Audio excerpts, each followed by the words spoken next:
Alors, on va mettre sur chaque boîte une texture, mais pas une texture qu'on a créée dans Illustrator ou Photoshop. On va utiliser une des textures qui sont livrées là dans la dimension.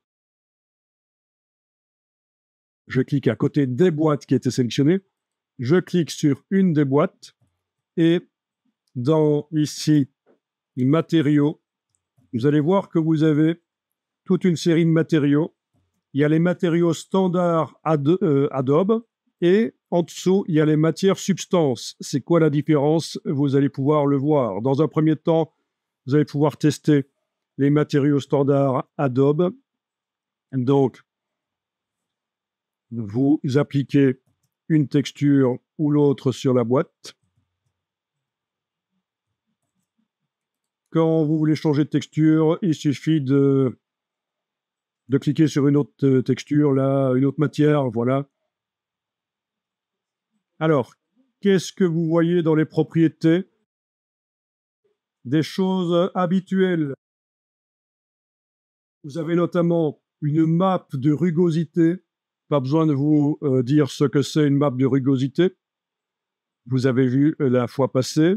Vous avez des normales qui donnent du relief. Une map de normal map.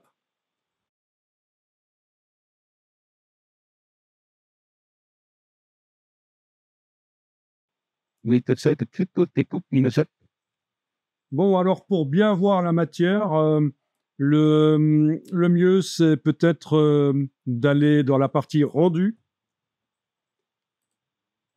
À la place de la partie conception, vous allez dans la partie rendu. Jusqu'à présent, on n'a pas fait ça, mais voilà, on va tester. Donc, le fichier, c'est bien boîte 01. La qualité ici, je vous conseille de faire en rapide parce que sinon, ça va être plus lent. Ça, c'est l'exportation parce qu'on peut récupérer le rendu en forme de fichier Photoshop avec différents calques pour retravailler dans Photoshop. La plupart des films en images de synthèse que vous voyez sont retravaillés dans d'autres logiciels pour corriger les couleurs, la netteté, les éclairages. Et il y a de l'exportation spéciale, donc avec différents canaux. Cliquez sur rendu pour faire le rendu ici dans dimension. Donc là, vous voyez que ça calcule. Le ray tracing est en train de jouer, d'être en jeu. C'est le lancer de rayons. Le ray tracing en français, c'est lancer de rayons. Ici, j'ai pris un objet en verre cassé, donc c'est particulièrement complexe. Vous voyez que sur mon ordi, qui n'est pas si vieux que ça, mais qui n'est pas récent non plus, ça prend du temps. Et pourtant, je suis en rendu simple. Donc, on a intérêt à avoir un ordinateur avec une carte graphique qui dépote. Donc, au niveau de mon ordi, c'est pas un nouveau. Hein, c'est pas un mulet non plus. Hein, 16 Go de RAM, voilà. Et 2 cartes graphiques Radeon Pro 5500, voilà. Intel i9 Weaker. Donc, c'est pas récent, mais c'est pas vieux non plus. Mais pour la 3D, il vaut mieux quand même avoir beaucoup mieux que ça si on veut faire beaucoup de 3D. Il ne faut pas improviser l'achat d'un ordinateur, il faut demander l'avis de spécialistes. Il ne faut pas écouter les vendeurs de boîtes. Les vendeurs de boîtes, ce sont les gens dans les hypermarchés qui sont autant spécialisés pour vous conseiller l'achat d'un four, l'achat d'un frigo ou l'achat d'une TV ou d'un ordinateur. Ça, évitez ça, allez chez des vrais spécialistes des ordinateurs, pas chez des vendeurs de boîtes, entre guillemets. Bon, mais vous voyez que c'est déjà mieux comme rendu par rapport à ce qu'on voit quand on est en conception. Voilà. On va juste repasser à la partie conception. Alors, dans la partie conception, vous avez un rendu entre le vrai rendu qu'on vient de faire et l'affichage rapide ici, vous avez ceci. L'aperçu de rendu que vous pouvez enclencher, ça va calculer. Voilà. Donc, ça ne donnera pas un résultat aussi bon que le panneau rendu qu'on vient d'utiliser avant, mais ça permet de faire des choses rapidement. Notamment, Grâce à ça, vous allez, si vous avez demandé que le sol reflète les objets, vous allez pouvoir le voir. Tant que vous ne serez pas avec ceci enclenché, vous ne verrez pas les reflets sur le sol. Ça fait vraiment un rendu par lancer de rayons, mais extrêmement simple. Oui, si on garde le bouton, la souris enfoncée là, on a la résolution ici. Si on veut que ça aille plus vite, c'est 1/4. Voilà. Mais ce sera moins précis. Mais ça vous permettra quand même de voir les réflexions entre les objets. Si les objets sont brillants et qu'ils sont l'un à côté de l'autre, l'un va refléter sur l'autre. Les réflexions sur le sol, si on les a demandées. Bon, je le désenclenche pour l'instant. Rien n'est sélectionné. Je clique là-dessus. Je vois les 5 objets. Parfait.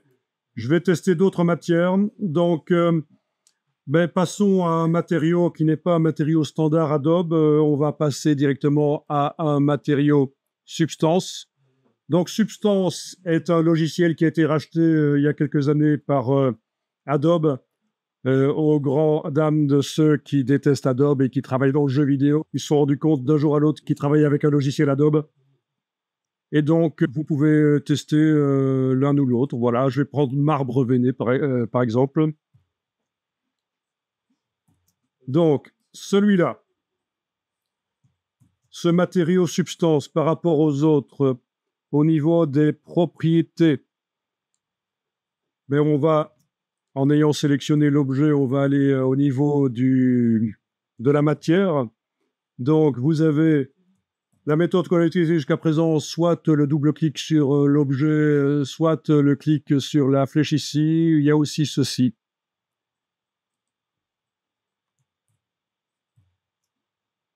Voilà, vous avez dans les propriétés ce qui concerne donc le matériau, notamment la répétition qui est sur A maintenant, mais si on clique et qu'on garde le bouton enfoncé et qu'on bouge, vous allez pouvoir gérer donc l'échelle du matériau. À un certain moment, ça ne ressemble plus à du marbre. Ici, je suis à 4,6, ça ne ressemble plus vraiment à du marbre. Quoique, peut-être un grand objet vu de loin, mais pas un objet de cette dimension-là, peut-être.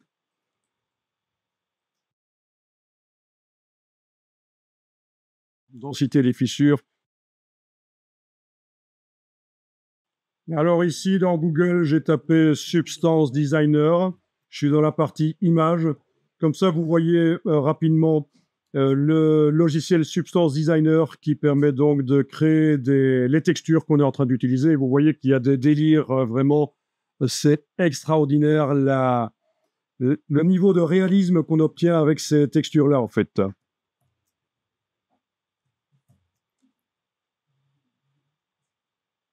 Donc le niveau de réalisme obtenu est assez dingue. Évidemment, ici, il vous montre les textures sur des boules ou sur des cylindres. Donc, il faut imaginer ce que ça donne, bien sûr, quand c'est utilisé sur des vrais objets de la vie de tous les jours. Si vous montre ça, c'est pour vous montrer surtout comment ça se... Par rapport au rétrécissement des pôles de la sphère, comment est-ce que la texture s'applique. Donc, Substance Designer, qui est assez complexe, c'est du nodal, comme vous voyez. C'est du nodal, donc c'est un système de nœuds pour paramétrer les choses.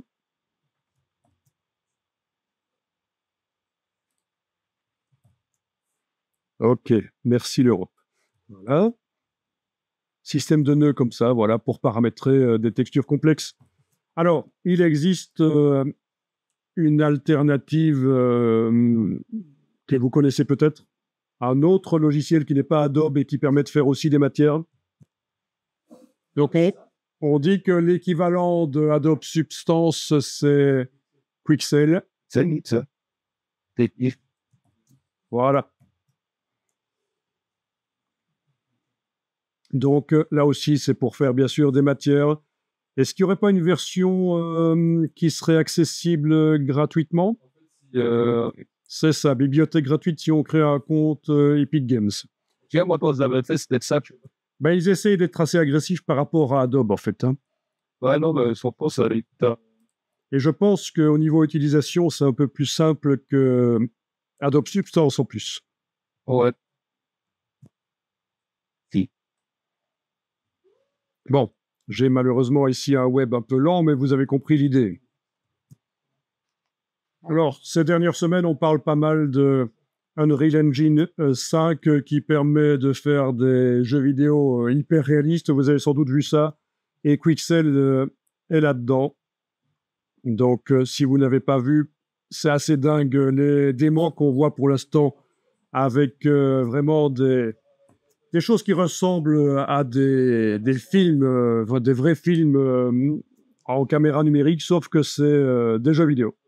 Voilà. Donc ça ouvre vraiment la porte vers des mondes virtuels dans lesquels vous allez pouvoir vous plonger, même avec un système de casque. Donc Mark Zuckerberg avec son métaverse est complètement laminé parce que en fait c'est par là que ça va arriver. C'est par les jeux vidéo évidemment que les immersions totales dans les mondes virtuels infinis avec intelligence artificielle. Des personnages en intelligence artificielle, tout ça, c'est ce qui va arriver. Est-ce que c'est bien ou pas? Ça, je vous laisse voir. C'est de l'entertainment, c'est pour s'amuser aussi, pour s'échapper de la vraie vie qui est tellement sympa. Alors, je reviens un peu sur Substance. Il existe une application gratuite Adobe Substance Capture que vous pouvez installer sur votre ordinateur, pas l'ordinateur, idiot, sur votre appareil portable, téléphone, tablette, et qui vous permet dans la vraie vie de capturer toutes sortes de textures que vous voyez autour de vous. Et ça va vous faire une texture substance, bien sûr pas extrêmement complexe, mais c'est déjà pas mal de pouvoir capturer dans la vraie vie toutes sortes de matières et les transformer avec une application dans des choses. Voilà. Donc, c'est Substance Capture. Vous pourrez tester sur votre... Oui, ça, c'est gratuit. En fait, ça vient... Oui, c'est gratuit. Sauf si ça a changé, mais il me semble bien que c'est gratuit, Substance Capture. Ouais, oui. À tester. Bon, si vous voulez, vous mettez d'autres matières sur les autres objets. Et tout. Bon, que c'est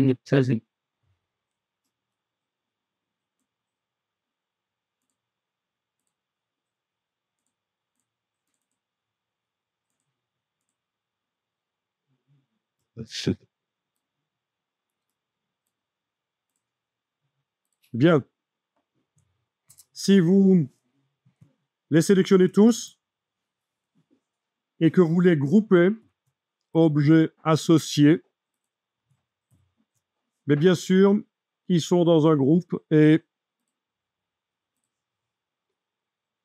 pour les activer tous les 5 d'un coup, il suffira d'activer le groupe. C'est logique. C'est comme des calques dans Photoshop. Bon, il y a juste un problème, c'est que la fonctionnalité de répartition n'est plus accessible si vous avez mis les objets dans un groupe. Pour pouvoir répartir, il faut faire objet dissocié. Donc, juste avant, j'avais fait objet associé pour les mettre dans un groupe. Là, c'est objet dissocié. Je fais à nouveau un commande A et la fonctionnalité de répartition, elle est disponible et je peux donc gérer la répartition.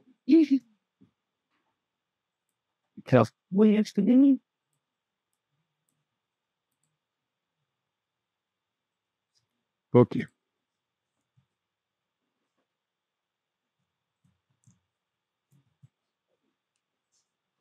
Bon, là, j'ai zoomé sur la vue. Il va falloir que par ici, je rétablisse la vue parce que à un certain moment, oui, c'est parce que j'ai fait Alt roulette. Mauvais réflexe de Photoshop. Il suffisait juste que je fasse roulette pour éloigner la caméra des objets. Mais Alt roulette, ça éloigne le cadre. Ça n'a pas grand intérêt ici. Donc, pour rétablir, c'est ici. Là, adapter l'illustration. Voilà. Bien. Et donc, la roulette seule, c'est vraiment éloigner la caméra des objets. Alt roulette, c'est le zoom sur le canevas. Pas grand intérêt. Voilà, vous allez enregistrer la scène sous un nom différent, boîte 02